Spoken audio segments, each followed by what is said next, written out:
दोस्तों इस वीडियो में हम सुकन्या समृद्धि योजना अकाउंट के ऊपर एक कंप्लीट डिस्कशन करेंगे। सबसे पहले तो ये सुकन्या अकाउंट की आप पासबुक देखो। जैसे नॉर्मल एक बैंक अकाउंट की पासबुक होती है ना, ऐसे ही सुकन्या समृद्धि योजना अकाउंट की आपको पासबुक बैंक इशू करके देता है। जैसे ये पासबुक मेरी बेटी की है, मैंने अपनी बेटी का जो सुकन्या समृद्धि योजना अकाउंट है वो स्टेट बैंक ऑफ इंडिया में जाके खोला था। यहां देखो, यहां लिखा हुआ है नाम में आयरा मदान, ये मेरी बिटिया का नाम है। फिर यहां पे अंकित मदान मेरा नाम लिखा हुआ है, नीचे यहां अकाउंट नंबर लिखा हुआ है, ऊपर IFSC कोड, यानी हर एक चीज यहां पे मेंशन्ड होती है। शुरू में बेसिक चीजें बता रहा हूं, फिर क्या अकाउंट होता है, क्या फायदे हैं, क्या नुकसान है, हर एक चीज इस वीडियो में हम डिस्कस करेंगे। बस आप इस वीडियो में बने रहना। अच्छा, मान लो अब यहां पे हर एक चीज है भाई, बैंक अकाउंट नंबर भी है, IFSC कोड भी है। जैसे नॉर्मल बैंक अकाउंट होता है वैसे ही आपका सुकन्या समृद्धि योजना अकाउंट खुलता है। अच्छा, मान लो आपको इसके अंदर पैसा जमा करना है तो नॉर्मली गूगल पे एप्लीकेशन ओपन करो, वहां एक ऑप्शन आता है देखो बैंक ट्रांसफर का, इस पे जाओ। यहां पे पूछेगा कि बैंक अकाउंट नंबर क्या है, IFSC कोड क्या है, फिर ये कहेगा बैंक अकाउंट का दोबारा जो नंबर है वो री एंटर कर दो। नीचे बेनिफिशियरी नेम में आप अपना नाम नहीं डालोगे, बिटिया का नाम डालोगे। ठीक है, जैसे मेरी बिटिया का नाम आयरा मदान है। ये करके कंफर्म करेंगे तो नॉर्मली मान लो जैसे मेरे को 500 रुपए ट्रांसफर करने, तो ये मैंने ट्रांसफर करके बेसिकली स्क्रीनशॉट लगा दिया आपको समझाने के लिए। तो ऐसे मैंने 500 रुपए इसके अंदर डाल दी। ठीक है, तो नॉर्मल बहुत इजी होता है। लेकिन एक चीज बता दूं, सुकन्या समृद्धि योजना अकाउंट अगर आप खुलवाना चाहते हो तो ऑनलाइन ये अकाउंट नहीं खुलता, आपको ब्रांच जाना पड़ेगा। ब्रांच जाके ही ये अकाउंट आप खोल सकते हो। अच्छा, खोल कहां से सकते हो आप? चाहे पोस्ट ऑफिस से खोलो, चाहे SBI से खोलो, PNB से खोलो, चाहे private bank, axis bank, ICICI, किसी मर्जी प्लेटफॉर्म से आप खोल सकते हो। अच्छा, एक चीज है, अब सवाल ये आता है कि यार काफी लंबी इन्वेस्टमेंट होती है सुकन्या समृद्धि योजना अकाउंट और पैसा भारत सरकार के पास जमा होता है। तो लोग कई बार सोचते हैं अगर मैं किसी प्राइवेट बैंक से खोलता हूं, मान लो 5-7 साल में उसमें पैसा भी जमा करूं, कल को वो प्राइवेट बैंक डूब जाए तो क्या मेरा पैसा भी डूब जाएगा? ऐसा कुछ नहीं है। चाहे आप SBI से खोलो या किसी भी प्राइवेट बैंक से खोलो, अगर आपने सुकन्या समृद्धि योजना अकाउंट खोल लिया ना, तो जो आपका बैंक है वो सिर्फ एक बिचौलिए का काम करता है। किसके बीच में? कस्टमर यानी आपके और भारत सरकार के बीच में, गवर्नमेंट ऑफ इंडिया के बीच में। समझ गए? पैसा आपका जो भी है वो भारत सरकार के पास ही जमा होता है। ठीक है। अच्छा, जैसे मैंने स्टेट बैंक ऑफ इंडिया में सुकन्या अकाउंट खोला था, आप जहां से भी खोलोगे तो एक बार डॉक्यूमेंट्स बता देता हूं क्या क्या लगते हैं।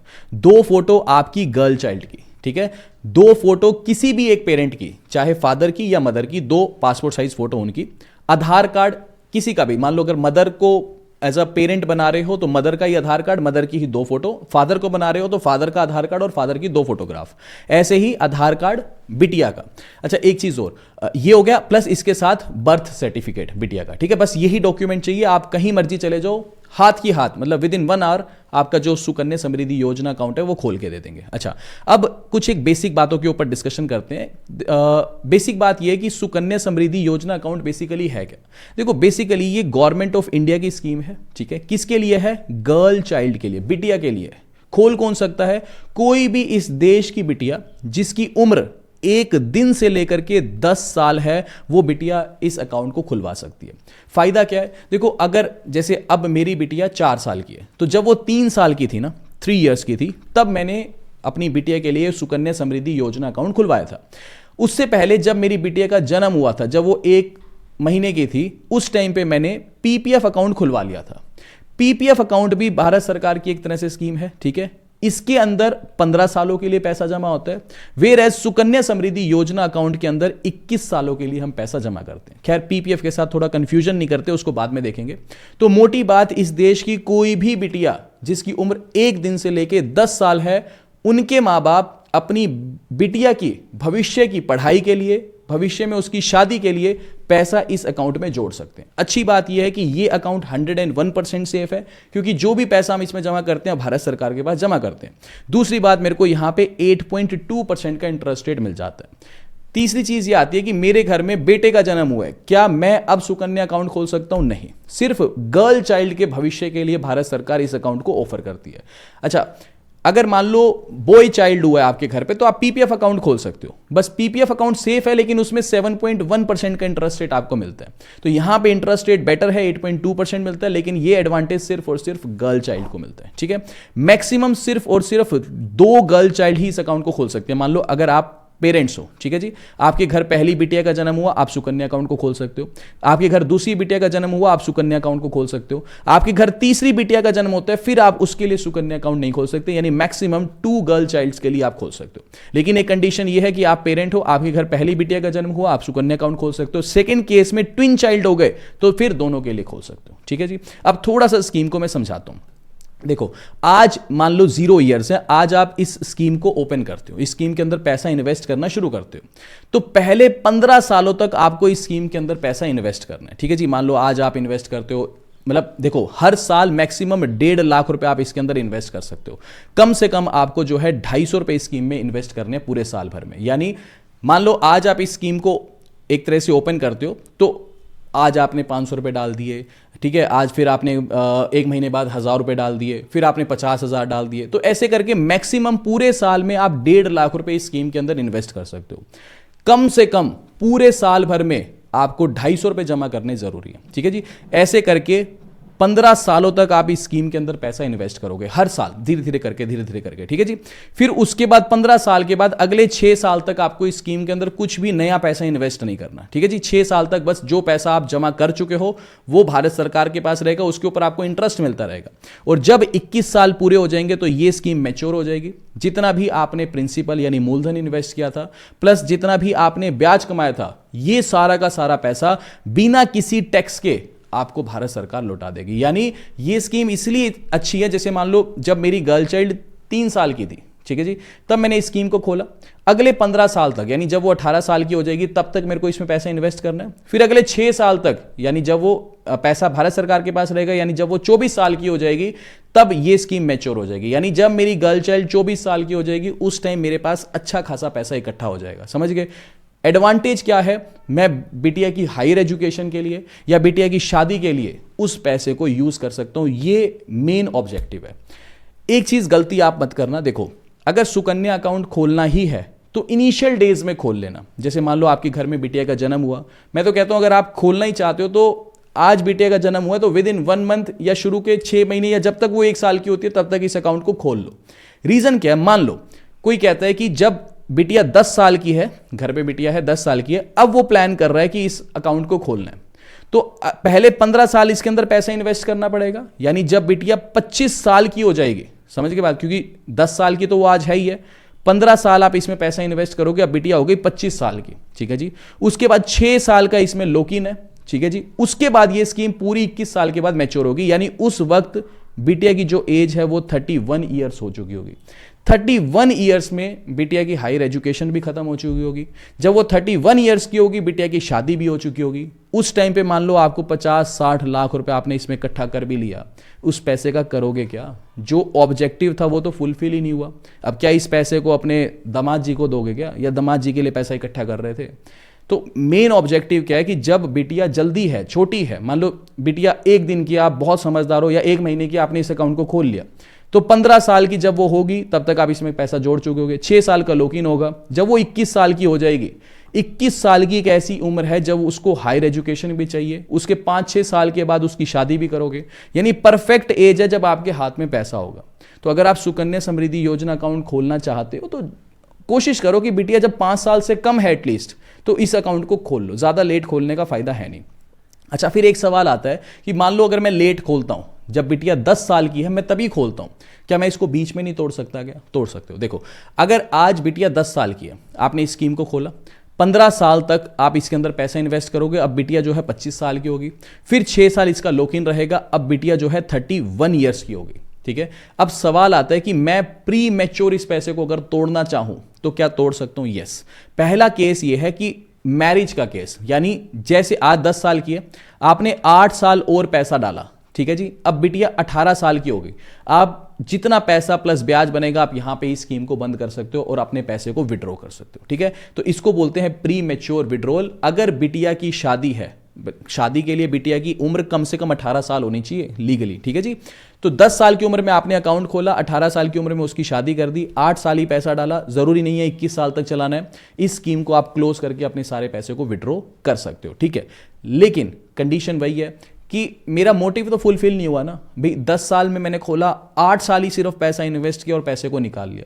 यही अगर मैं जब वो एक दिन की थी या एक महीने की थी या एक साल की थी, जब अकाउंट खोला होता तो जब वो 18 साल की होती तो 18 साल का पैसा मेरे पास इकट्ठा होता, यानी 8 साल में कुछ खास पैसा इकट्ठा हो नहीं पाएगा, तो मेरा जो गोल है वो अचीव नहीं मैं कर पाऊंगा बेसिकली। ठीक है, दूसरा केस, इन केस अब जो गर्ल चाइल्ड है वो इस दुनिया से चली जाए, मतलब ठीक है समझ गए, भगवान ना करे ऐसा कुछ हो, तो उस केस में इमीडिएटली ये अकाउंट जो है क्लोज हो जाएगा। मतलब जिस भी पॉइंट ऑफ टाइम पे भगवान ना करे अगर कुछ ऐसा इंसिडेंट हो जाए तो ये अकाउंट जो है क्लोज हो जाएगा, जो भी सारा पैसा है वो पेरेंट्स को वापस दे दिया जाएगा। तीसरा केस, गर्ल चाइल्ड अगर कभी एनआरआई बन जाए, मान लो आपने बेसिकली सपोज करो कि 1 साल की गर्ल चाइल्ड है, आपने इसमें पैसा इकट्ठा किया, अब 18 साल हो गए और गर्ल चाइल्ड मतलब किसी पॉइंट ऑफ टाइम पे गर्ल चाइल्ड प्लान करते हैं कि अब आगे की जो एजुकेशन है मैं इंडिया से बाहर लूंगी और बाहर जाने का प्लान बन जाए, और वो जो गर्ल चाइल्ड है वो एनआरआई बन जाए, तो एनआरआईज इस अकाउंट को खोल नहीं सकते। ठीक है ना, तो उस केस में जैसे ही गर्ल चाइल्ड एनआरआई बनेगी इमीडिएटली इस अकाउंट को जो है बंद करना पड़ेगा।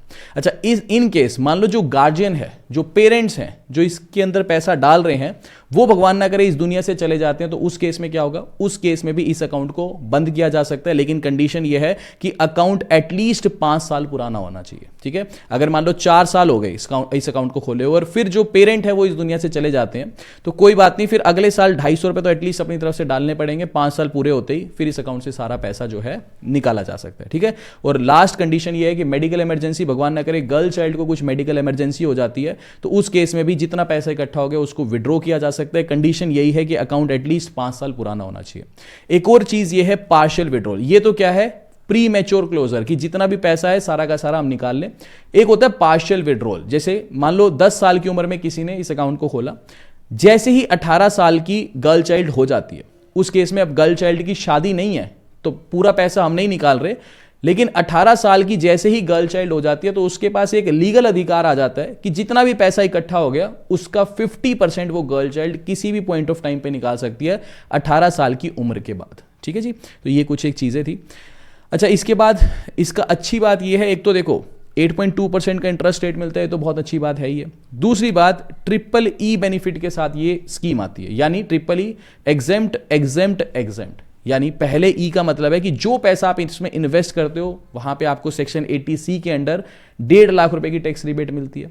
हालांकि अब जो नए टैक्स रूल्स हैं उस हिसाब से ये ओल्ड टैक्स रिजीम को कोई फॉलो करता नहीं है, तो आप ये कह सकते हो पहले ई का कुछ खास बेनिफिट बचा नहीं, लेकिन जो दूसरे 2 ई हैं एग्जेम्प्ट एग्जेम्प्ट, उसका मतलब ये है कि जो आप पैसा इन्वेस्ट कर रहे हो वो ग्रो कर रहा है, उस पर इंटरेस्ट लग रहा है, वो जो इंटरेस्ट लग रहा है उस पर कोई टैक्स नहीं है। और तीसरे ई का मतलब ये है कि जब आप इस पैसे को विड्रॉ करोगे, यानी आपका प्रिंसिपल प्लस इंटरेस्ट, जब मैच्योरिटी के बाद जब आप सारे पैसे को विड्रॉ करोगे उसके ऊपर भी कोई टैक्स नहीं लगेगा। समझ गए, तो इसीलिए इसको बोला जाता है triple E benefit. Negative side क्या है स्कीम की, देखो नेगेटिव साइड इसकी ये है जो मेरे को भी पर्सनली थोड़ी सी लगती है। स्कीम अच्छी है, 8.2% का इंटरेस्ट है। काफ़ी लोग देखो अब काफ़ी लोग इस बात पे बहस करते हैं। मैंने रिसेंटली एक पॉडकास्ट में कोई मेरे से पूछ रहा था कि 8.2% का इंटरेस्ट रेट है, यही सारे के सारे पैसे को आप म्यूचुअल फंड में इन्वेस्ट करो तो देखो कितना ज़्यादा रिटर्न मिल जाएगा, है ना। अब एक चीज़ मैंने उनको यही जवाब दिया था कि आप म्यूचुअल फंड के रिटर्न्स को एज्यूम करते हो 12% है, गारंटीड नहीं है ना। अब ईरान कन्फ्लिक्ट हुई, ठीक है, तो मार्केट कैसे धर धर नीचे आ गई ना। देखो सुनने में कैलकुलेशंस में पता नहीं कितने बुद्धिजीवी हैं, वो ये कहते हैं 12%, 14%, 15% का रिटर्न मिल जाता है। अगर वो फिक्स होता तो बहुत सही था, लेकिन मैं ये अकाउंट क्यों खोल रहा हूं, सुकन्या समृद्धि योजना अकाउंट में क्यों खोल रहा हूं, ताकि मेरी बेटी का भविष्य सिक्योर हो, मेरी बेटी की एजुकेशन में कोई दिक्कत ना आए, मेरी बेटी की शादी में कोई दिक्कत ना आए। समझ गए, मेरा गोल ऐसा है, उस गोल के साथ मैं रिस्क नहीं ले सकता। समझ रहे हो मेरी बात को। मान लो अगर मेरा गोल होता है कि घर बनाना है, मेरे को 2 करोड़ रुपए इकट्ठे करने, मैं कह लेता यार कि म्यूचुअल फंड में डालते हैं, कोई बात नहीं, क्योंकि कंडीशन ऐसी है, घर बन गया तो भी ठीक, नहीं बना तो मेरी लाइफ के सर्वाइवल पे कोई बात नहीं आ रही। समझ गए, मेरे को गाड़ी लेनी है तो मैं कहूंगा कि म्यूचुअल फंड में लगा ले ज्यादा पैसा, कोई बात नहीं, गाड़ी आ गई तो ठीक, नहीं आई तो भी ठीक। क्या मैं ये कह सकता हूं कि मैं सुकन्या खोलता नहीं हूं, मेरी बेटी की शिक्षा के लिए और शादी के लिए पैसा इन्वेस्ट करना है, सारा म्यूचुअल फंड में डाल देता हूं? क्या मैं ये बात बोल सकता हूं कि पढ़ाई हो गई तो भी ठीक, नहीं हुई तो भी ठीक, शादी हो गई तो भी ठीक, नहीं हुई तो भी ठीक? नहीं बोल सकता ना। तो इसीलिए मेरे को एक ऐसी स्कीम चूज करनी पड़ेगी जो 101% सेफ हो, जो भारत सरकार की स्कीम हो या फिर किसी अच्छे बैंक की स्कीम हो जहां पे मेरा पैसा 100% सेफ है। क्यों? मेरा गोल ऐसा है। क्या मैं अपनी बेटी की शिक्षा से कॉम्प्रोमाइज कर सकता हूं ज्यादा रिटर्न्स के चक्कर में? बेवकूफी वाली बात है ना। इसीलिए कभी भी आप इन स्कीम्स को भी यार एक बात, सुकन्या समृद्धि योजना अकाउंट है, करोड़ों लोग अवेल करते हैं इसको। क्या मैं अपनी बेटी की शिक्षा को थोड़े सी रिटर्न्स के पीछे कॉम्प्रोमाइज कर सकता हूं? उस पर रिस्क ले लूंगा क्या? नहीं ले सकते ना। इसीलिए कभी कंपेयर मत किया करो कि सुकन्या में 8.2% का रिटर्न है, मैं एक काम करता हूं इसको म्यूचुअल फंड में डाल देता हूं या फलाने कोई स्कीम में डाल देता हूं जिसमें रिटर्न ज्यादा होगा। नहीं भाई, म्यूचुअल फंड में डाल दिया, जब वो थर थर नीचे आ गया बाई चांस, कुछ भी पैनिक की वजह से, कुछ भी जियोपॉलिटिक्स के अप एंड डाउन्स की वजह से, फिर मैं कॉम्प्रोमाइज नहीं कर सकता ना। समझ के बात को? अच्छा चलो, नेगेटिव पॉइंट क्या है इस स्कीम का? नेगेटिव पॉइंट ये है कि आज आप इस स्कीम को खोलते हो, ठीक है, बहुत अच्छी बात है, सब कंट्रोल पेरेंट्स के हाथ में है, ठीक है। लेकिन जैसे ही गर्ल चाइल्ड 18 साल की हो जाएगी ना, तो आपकी कोई जरूरत नहीं है। गर्ल चाइल्ड के पास 100% पावर आ जाती है इस स्कीम से पैसा जब मर्जी वो निकाले, जब मर्जी जो मर्जी करे।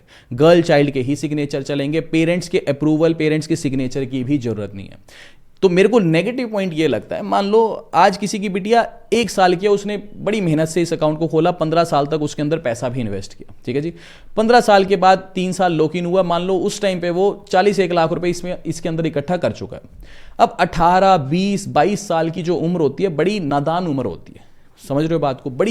समझ रहे हो बात को? उस टाइम पे भगवान ना करे गर्ल चाइल्ड, समझ रहे हो, वो कच्ची उम्र में किसी के होता है ना कि यार बॉयफ्रेंड गर्लफ्रेंड, और किसी को एक होता है कि यार पता हो गर्ल चाइल्ड को मेरे अकाउंट में इतने ज़्यादा पैसा पड़ा है, तो उस टाइम पे कुछ भी गलत स्टेप गर्ल चाइल्ड ले सकती है। समझ रहे हो बात को? उस टाइम पे बच्चे को ऐसा होता है कि मेरे पेरेंट्स हैं नहीं हैं, मेरे अकाउंट में इतना ज़्यादा पैसा पड़ा है, किसी भी गलत संगत में भी गर्ल चाइल्ड जा सकती है। क्यों? क्योंकि बच्चे को अगर पता है मेरे अकाउंट में 40-50 लाख रुपए पड़े हैं, तो उसको लगेगा कि मुझे अभी किसी की जरूरत नहीं है। वो बड़ी नादान उम्र होती है। समझ रहे हो बात को? मैच्योरिटी अगर आ जाए फिर तो कोई दिक्कत नहीं है।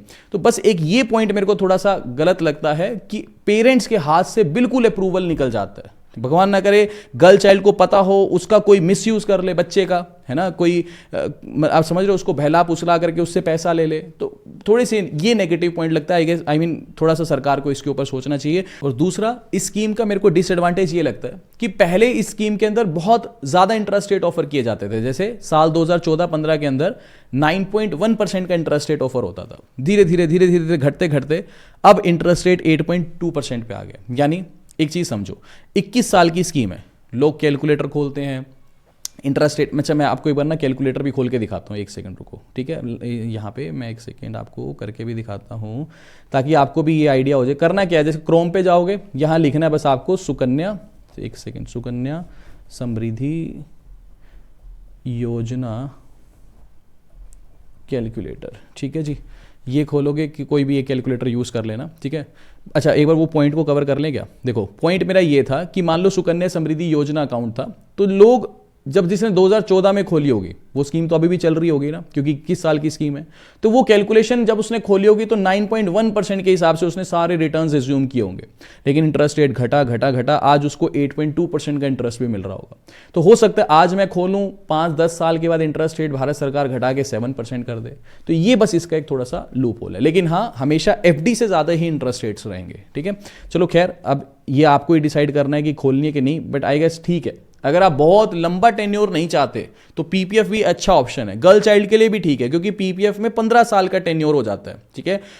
वहां 7.1% का इंटरेस्ट मिलेगा, ये 21 साल का, यहां 8.2% का मिलेगा। एक चीज बोलूं, इंटरेस्ट रेट्स को मत देखो। मैं अपने पर्सनल एक्सपीरियंस से बोलूं, मैंने बहुत जगह इन्वेस्टमेंट की थी, बहुत जगह, म्यूचुअल फंड्स में भी, ठीक है, PPF के अंदर भी, FD के अंदर भी, बहुत जगह इन्वेस्ट किया था। मेरे को रिसेंटली एक प्रॉपर्टी परचेज करनी थी। आप मानोगे नहीं, मेरी जितनी भी इन्वेस्टमेंट थी ना, लालच क्या था, पहले एक प्लॉट देखा, वो थोड़ा छोटा लगा, बोले नहीं इससे बेटर लेंगे यार, एक ही बार लेंगे, इससे बेटर लेंगे, ठीक है। जितनी भी मेरी इन्वेस्टमेंट थी ना, वो बेटर के चक्कर में ना सारे फंड्स टूट गए। मेरे पास उस टाइम पे PPF अकाउंट था, सुकन्या तो उस टाइम मैंने खोला भी नहीं था, PPF अकाउंट था मेरा उस टाइम पे। PPF अकाउंट के अंदर जो पैसा था बस वो यूज नहीं हुआ। खोला मैंने, PPF भी अपनी बिटिया के लिए ही था। क्यों नहीं यूज हुआ? क्योंकि मैं उसको तोड़ नहीं सकता था। समझ रहे हो बात को? बाकी म्यूचुअल फंड तोड़ सकते हो, टूट गए, FD तोड़ सकते हो, टूट गए, बाकी जो इन्वेस्टमेंट तोड़ सकते थे सब टूट गए। पीपीएफ ही बची है, ठीक है, जो बिटिया के लिए बची हुई है, और अब सुकन्या खोला है थोड़े टाइम पहले। तो मेरा कहने का मतलब ये है कि पीपीएफ, सुकन्या ये एक ऐसी गुल्लक है जिनको आप तोड़ नहीं सकते, और जो गुल्लक नहीं टूटती उसी के अंदर ही पैसा इकट्ठा होता है, ठीक है ना। तो ये थोड़ा देख लेना। जैसे अब मान लो 1.5 लाख रुपए अगर मैं जमा करता हूं, तो यहां पे 1.5 लाख, ठीक है जी, 1.5 लाख हर साल जमा करता हूँ, और गर्ल चाइल्ड की एज मैं मान लेता हूँ आज 1 साल है, और स्टार्टिंग पीरियड अब 2026 चल रहा है, ठीक है जी। तो 15 सालों में मैं कितना पैसा इन्वेस्ट करूंगा? 22,50,000। टोटल इंटरेस्ट मेरे को मिलेगा 40,77,578 रुपये। तो 21 सालों के बाद मेरा जो पैसा है वो 69,27,578 रुपीज़ बन जाएगा। ऐसे ही मान लो कुछ एक और कैलकुलेशन देख लो। मान लो लेटर सपोज आप कहते हो मैं हर महीने 5,000 जोड़ सकता हूँ, तो साल के जोड़ोगे 60,000। तो यहाँ पे आप खुद से कर लेना, ये बहुत ईजी है, मैंने आपको बता ही दिया। थोड़ा बहुत आपको रिटर्न्स का पता चल जाएगा। तो यहाँ 60,000 जोड़े हर साल, तो यहाँ पे टोटल 15 सालों में मैं इन्वेस्ट करूँगा 9 लाख रुपये, इंटरेस्ट मिलेगा 18,71,000। तो मेरा टोटल पैसा बन जाएगा 21 साल के बाद 27,71,000 रुपये। तो कुछ इस तरीके से आप जो है कैलकुलेशन कर सकते हो। बाकी उम्मीद करूंगा आपको ये सेशन इन्फॉर्मेटिव लगा होगा। अभी के लिए this is end of the video. Thanks for listening and thank you.